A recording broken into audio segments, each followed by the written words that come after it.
Mechanical engineering ડિપાર્ટમેન્ટમાં diploma semester 3માં આવતા subject manufacturing engineering 1માં આજે આપણે એક્સપેરિમેન્ટ નંબર 1 જોઈશું, જે છે to study various manufacturing processes.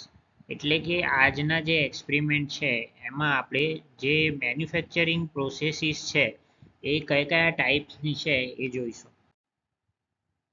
બરાબર. તો મેન્યુફેક્ચરિંગ પ્રોસેસીસ છે મેઇનલી 6 ટાઈપ્સ છે એના.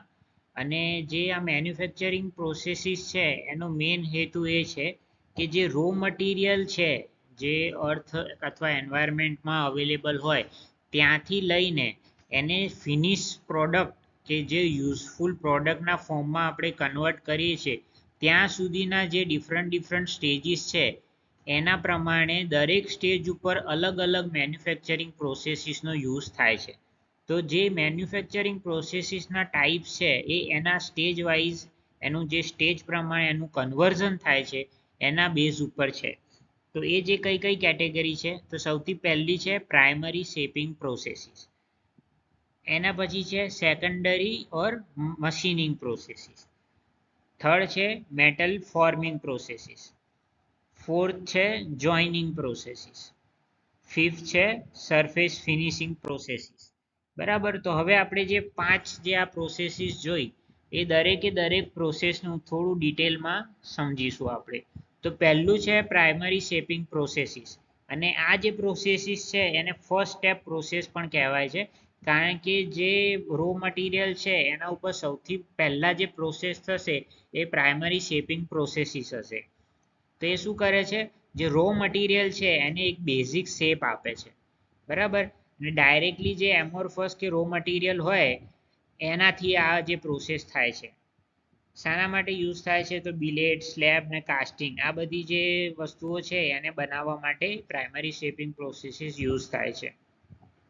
એના એક્ઝામ્પલ છે કાસ્ટિંગ. તો મોલ્ટન મેટલ છે એને મોલ્ડમાં રેડીને આપણે કાસ્ટિંગ બનાવી શકીએ છીએ. પછી પાવડર મેટલર્જી છે જેનામાં કમ્પ્રેસિંગ પાવડર્સ એન્ડ સિન્ટરિંગ આ બે પ્રોસેસથી પાવડર મેટલર્જી આપણે કરી શકીએ છીએ. એના પછી છે સેકન્ડરી ઓર મશીનિંગ પ્રોસેસીસ. એટલે કે એકવાર કાસ્ટિંગથી અથવા તો મેટલર્જીથી આપણે જે પ્રાઇમરી શેપ આપી દીધું, હવે જે એના ઉપર પ્રોસેસ થશે એને શું કહીએ છીએ આપણે, સેકન્ડરી ઓર મશીનિંગ પ્રોસેસીસ. તો એ શાના માટે આપણે કરીએ છીએ આ સ્ટેપ, તો ઇમ્પ્રૂવ એક્યુરસી અને સરફેસ ફિનિશ.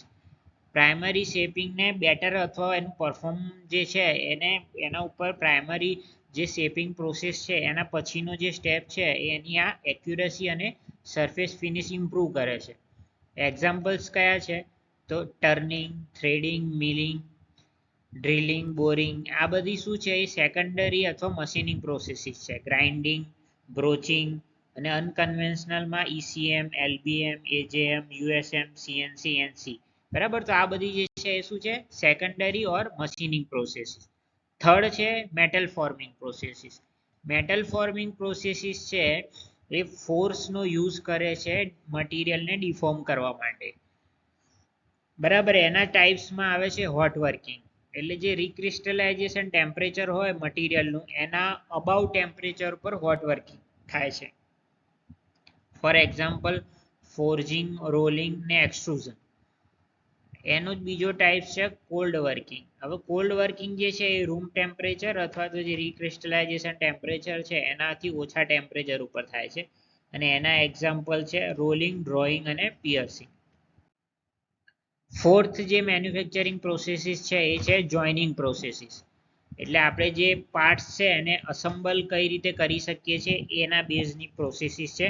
એમાં આપણે ટેમ્પરરી જોઈન્ટ્સ પર કરી શકીએ છીએ અને પરમનન્ટ જોઈન્ટ્સ પણ કરી શકીએ છીએ. એના એક્ઝામ્પલ્સ જોઈએ, વેલ્ડિંગ, બ્રેઝિંગ, સોલ્ડરિંગ. બરાબર. તો આ બધા જે છે શું છે, જોઇનિંગ પ્રોસેસીસ છે. Riveting, screwing, shrink press fitting, diffusion welding, explosive welding, adhesive bond